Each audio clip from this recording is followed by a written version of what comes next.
continuation ng ating lesson yesterday about frog life cycle. So today, gagawa ako ng sensory wheel for the kids.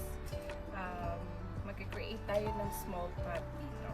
So ito yung mga materials na gagamitin natin. So meron tayong mga sticks. Yan. Dyan lang yan sa paligid, guys. So pwede kayong manguha, hindi nyo kailangan bumili. Tapos ito, old driftwood. Old driftwood. Yan. Tapos ito, binili ko lang ito, guys, sa mga dollar store. And then, ito yung iba kong mga old flowers. Meron ako, syempre, frog, ang bida ng ating pond. And rocks, washable. Ito yung rocks na nabibili lang sa dollar store. So, mura lang to, guys, mga $1, $18. And then, syempre, meron tayong real na grass. Yan. So, samahan nyo ako, assemble natin, and then I'll show you the product. Chia seed ito. So, binabad ko lang siya overnight. Ito yung magsisilbi nating eggs ng mga frog. So, yan.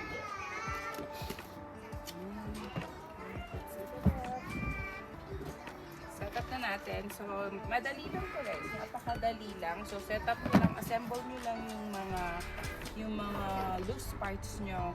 And then, lalagyan na lang natin ng water. So, ganyan lang as it is. Tapos, buhos nyo lang tong rocks. Kahit saan yung formation, okay. Para magmukha lang ba siyang natural. Kung curious kayo kung saan namin to nakuha, yung black bean na ito,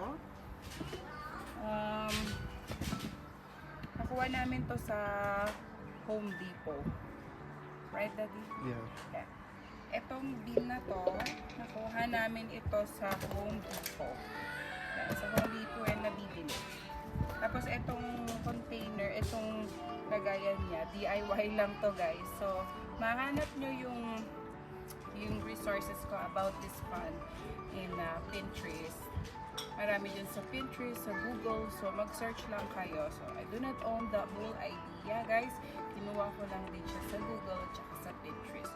But it's nice kasi meron tayong help a little bit about creating, you know, beautiful sensory wheel for the kids. Ayun lang. Tapos, ilalagay ko na mamaya yung etong egg. Tapos, lalagyan ko siya ng water pagka all the kids are here. So, I'll show you the finished product later.